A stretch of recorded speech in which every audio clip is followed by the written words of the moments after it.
Hi, I'm Tamara Kandaker. Sucker punch somebody on a sidewalk, carjacking old lady at a red light. You're listening to Try That in a Small Town. It's the latest song from country superstar Jason Aldean, one of contemporary country radio's most played voices. And depending on who you ask, it's either an ode to good old-fashioned small-town values or a racist dog whistle. See how far you make it down the road. Around here we take care of our own. You cross that line, it won't take long for you to find out. I recommend you don't. On Monday, Country Music Television said it was pulling the video after just 4 days in rotation. But on iTunes, as of Thursday, the song was sitting at number 1. Today, my colleague Elamin Abdelmahmoud is here. He's a self-professed country music fan and the host of CBC's Commotion. We're going to talk about the song, where the controversy is coming from, and how it all connects to a deeper divide that's always plagued country music.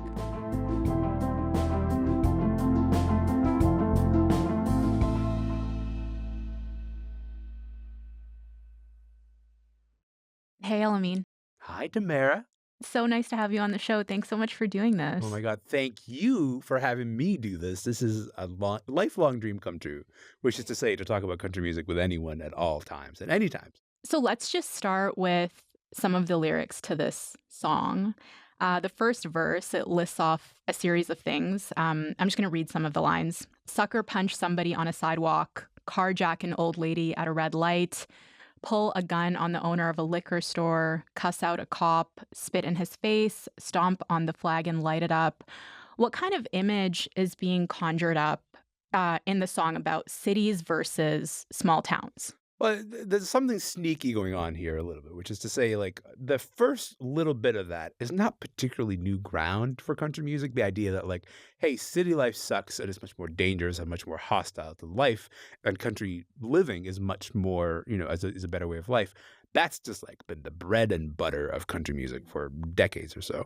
But the sneaking line in there, the cussing out a cop, the idea that by simply protesting in front of a police officer, then you're sort of equating that with the crime of carjacking an old woman at a traffic light.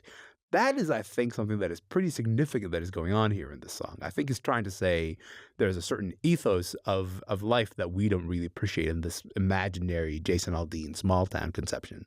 And people have pointed out that some of the lyrics are racist dog whistles. And I wonder if you can unpack that a little bit. And what are they referring to? So the song has been out since May. Like, this is not a new song, but the video came out. And when the video came out, it sort of paired a lot of pretty problematic imagery with some of the ideas that are going on in the song, right? So in the video, you see this footage of crimes in progress, and then it cuts to footage of Black Lives Matter protesters getting in the face of police officers, and the idea that those are somehow the same, and should you try that in a small town, you'll find yourself in trouble.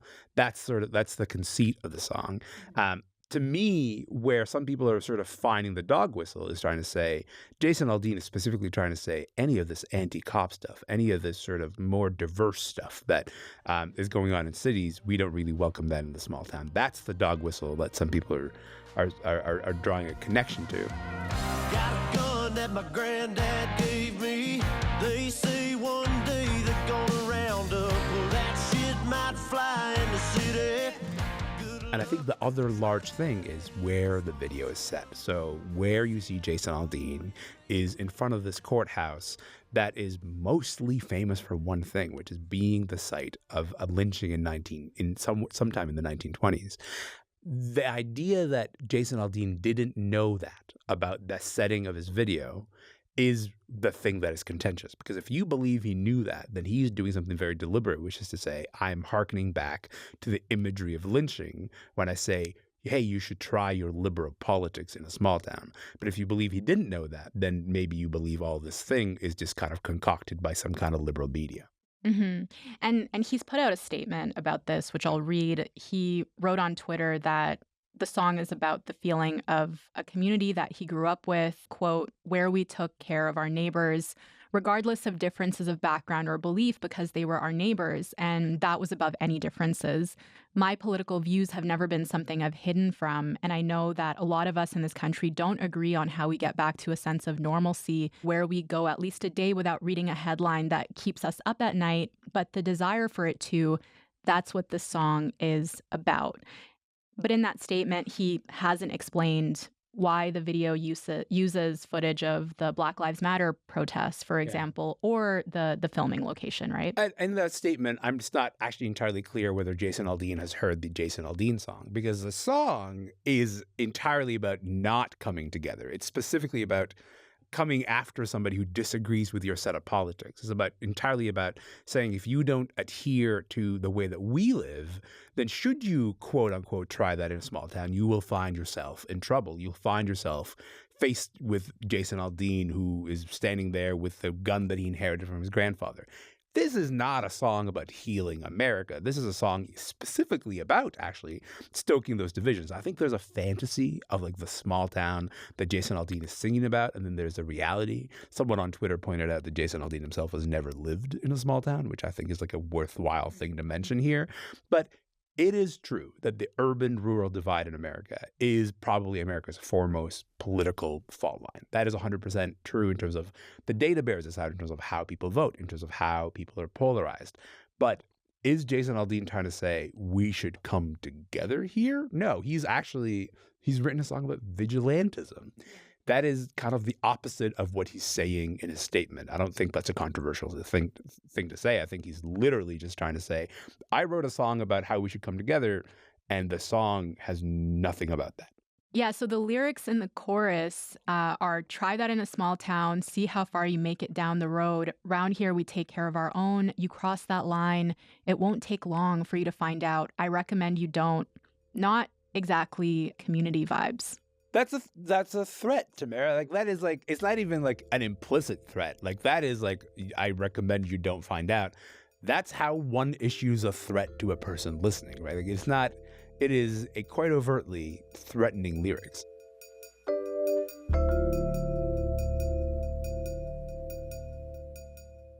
Anyway, the video is really dark. It almost looks like a politician's scare ad, an attack ad. It's a politically stark kind of environment, yes. Yeah. And since it came out, there has been a wave of backlash, and we've kind of touched on some of this, but where are those criticisms coming from? So CMT, which is a major country music television station, has pulled the video. Country singer Jason Aldean is defending his new music video after it was pulled from CMT. Critics say the song is... They haven't given a statement as to why they pulled this video yet. So there's no clarity as to why they pulled it.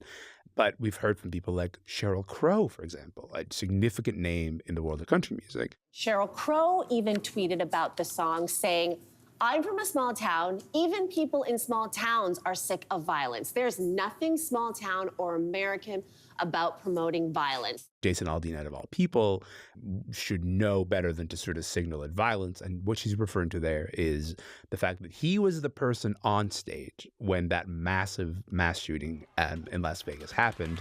In a matter of seconds, a country music festival turned tragic, a storm of gunfire raining down upon an innocent crowd. Police say the shooter was on the 32nd floor of the Mandalay Bay Hotel across the Vegas Strip. Jason Aldean left the stage unscathed. 60 people died in that shooting. I think a couple hundred people were injured during that shooting. So it was one of those shootings that became a defining moment in America, and it happened at his show. You would think that he would have a different relationship to referring to violence and referring to gun violence. You sort of referenced the starkness of the imagery of the video. A lot of people have kind of taken it to mean a way of signaling some Republican politics relatively explicitly. And like, that's not out of line with Jason Aldean himself. And so I think the signals are, for a lot of people, that this is a very political message and it's meant to be received that way.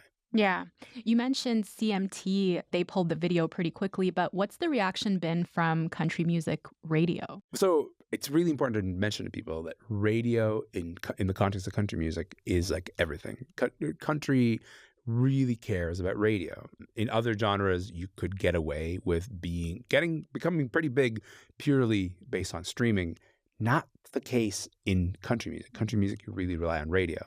The The song has been added by 125, I think, radio stations across the U.S. However, what's really important is we got to watch to see what happens in reaction to this controversy, because do they start playing this more because people will request it more because people are talking about this conversation more than ever? Or do they also draw a line similar to CMT? Right now they're playing the song, but it's not anywhere near the top 10 yet. We'll have to find out next week. Yeah, it'll be interesting to see what happens there. So for people who are not familiar with Jason Aldean, who is this guy and what role does he play in the country music scene? Listen, if you're not familiar with Jason Aldean, that tells me that you're not familiar with country music at all, which is fair enough. Jason Aldean is one of the most successful artists of his generation.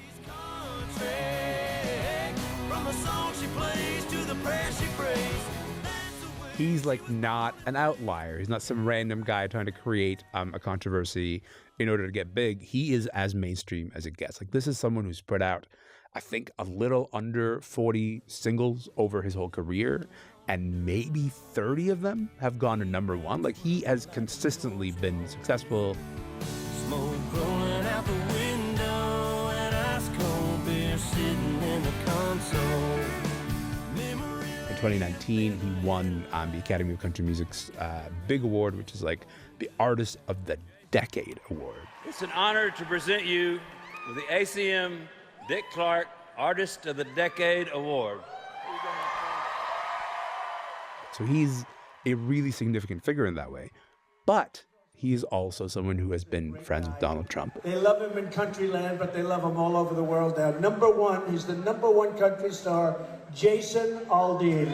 Jason. He's someone who's been kind of explicit about his MAGA politics. Brittany Aldean, his wife, made some comments criticizing gender-affirming care for trans kids. I think it was like late last year or so. And in response, Jason Aldean's PR firm ended up dropping him after that. So he has been kind of a little bit embedded, I would say, in how Republican politics are developing, and he's kind of become an avatar of that, a bit more comfortably an avatar of that in the last few years. But he's had a tremendously successful career, especially over the last 10 years or so. Yeah. And do we know much beyond this controversy about his racial politics? I mean, Jason Aldean, every once in a while, has a way of creating some headlines. And in 2015, he dressed up like Lil Wayne. This is the guy who in 2015 would have had a couple of number one songs and then would have been making the choice explicitly to wear blackface to a party where everyone can see him do that. A couple of years later, on stage, he wears a Confederate flag shirt on stage. Again, it's a symbol that a lot of people associate with racism because a lot of people associate it with a pro-slavery South. It was like in reaction to other country artists saying, we're going to retire using the Confederate flag.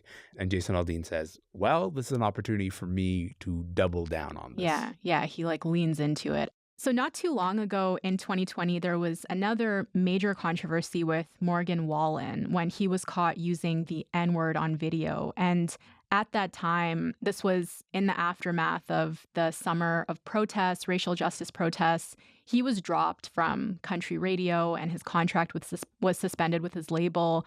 How did that end up panning out for him? Fine. And by that, I mean he was dropped from his label and his management for a brief period of time. He was kind of put on ice. It seemed like the country establishment was going to take some kind of stand. Right? It was kind of say, you know what? We can't really tolerate this behavior, which is why seeing his label act, seeing his management act, seeing radio act and say, we're not going to play Morgan Wallen for a little while. The top radio chains have dropped him too. Cumulus Media, iHeartRadio, Sirius XM, and several others. Even the Academy of Country Music this morning is announcing that he is no longer eligible for any awards at their ceremony in April. For a few months, it kind of seemed like, you know what? There might be consequences. We might have found the line under which the country music establishment is going to say, you've now gone too far. We can't really tolerate this behavior. And then he started coming back. He started coming back largely because people kept calling radio stations saying, we want you to play Morgan Wallen. And so more and more, they started playing him. Nothing happened. He released a new single. It got big, it got big, it got bigger. But he sort of became an avatar of, you can't cancel one of us. it seemed like the country music establishment and some country music fandom anyway, went a little bit harder in support of Morgan Wallen after that. And he ended up having one of his biggest years ever. He just came out with a new album this year, and he's also still having a massive year. That album has been on the charts for like an unprecedented 14 weeks at #1 or something. The reason it's different with Jason Aldean is because Morgan Wallen didn't seem to specifically court the crowd that says you can't cancel me. Jason Aldean is playing to that crowd. Jason Aldean is sort of explicitly trying to say, hey, these people on the left are trying to cancel me, and you need to be supportive of me. And I think that's where the two paths kind of diverge.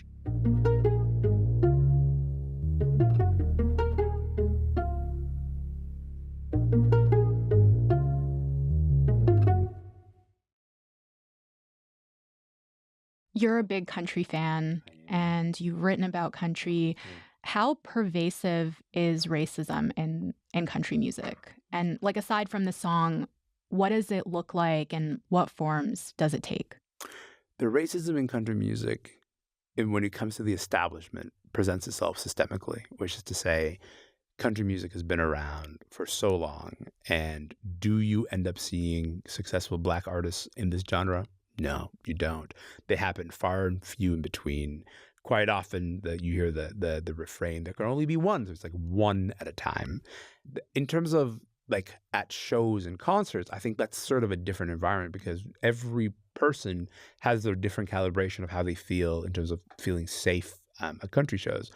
I feel quite safe at country music shows, but I've heard from a lot of country fans, Black country fans, who say, you know what, I like country music. I wouldn't put myself in that space because I'm not really sure how the people who have those politics might react to my presence in that space. And I think that's a fair sort of reaction. But it tends to be that like systemically within the industry, it's these patterns keep repeating over and over and over again. Country music is very bad at treating Black people, specifically Black women artists in country music are so poorly supported. There is skepticism from the industry or the skepticism from the labels, and they end up facing that wall, and very rarely do they actually end up scaling it. Mm-hmm. But my understanding of the roots of country, and correct me if I'm wrong, but it took from Black music, right? Yeah. But one of its defining features now is the absence of Black people. So how did that happen? Is there like a history behind that?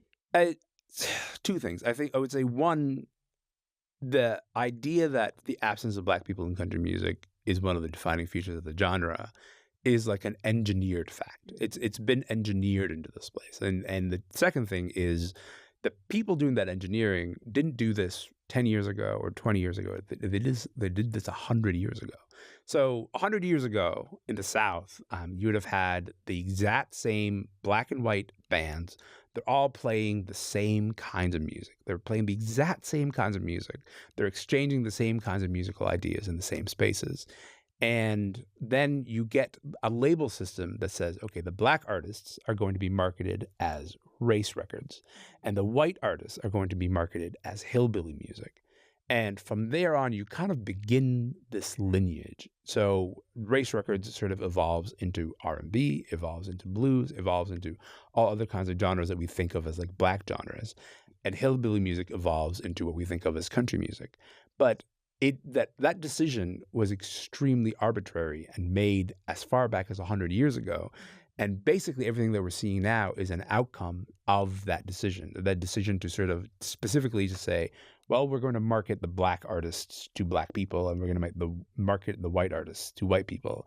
And if you grew up in the South, you would have actually maybe seen that this division was entirely artificial and doesn't really make a lot of sense. You know, Ray Charles put out a country album because to him, like, that's just the kind of music that he grew up listening to.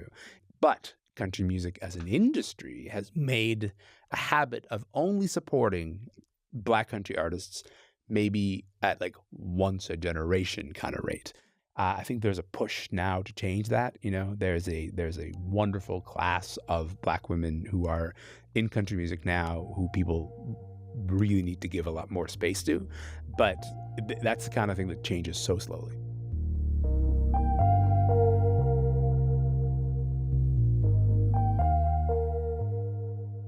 It seems like things are changing at least a little bit because you have people like Casey Musgraves making country music more welcoming for LGBTQ plus audiences and openly gay artists like Brandi Carlile.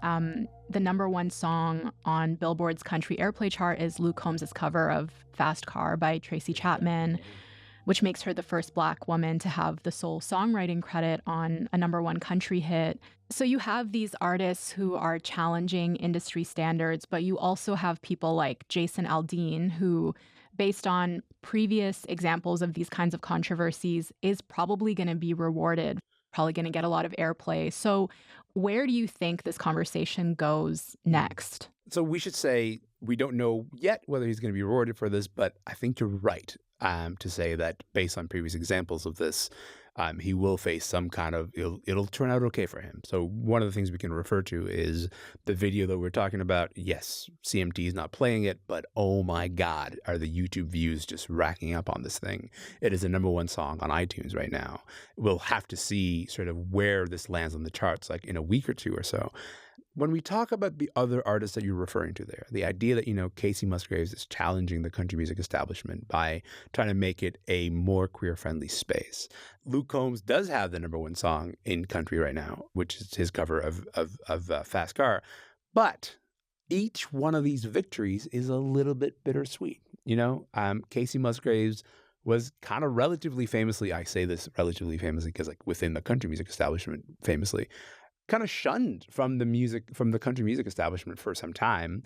In the case of Brandi Carlile, that's someone who has said quite openly, she's like, I don't know if country music belongs to me. I don't know if I have a place within that genre or not.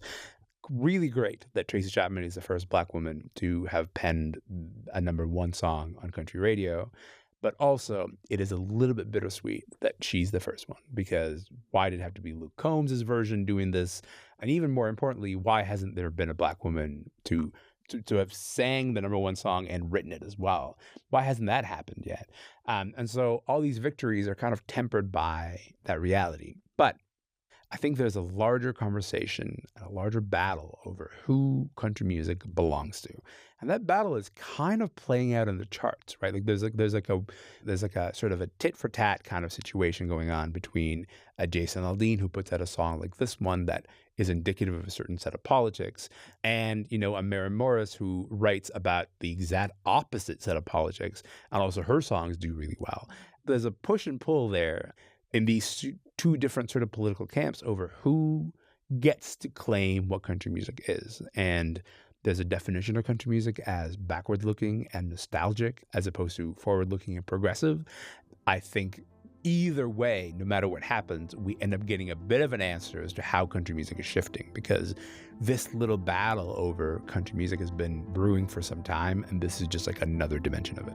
Elamin, thank you so much. I love talking to you. Let's do this again. Dude, anytime. I'm around. Let's do it.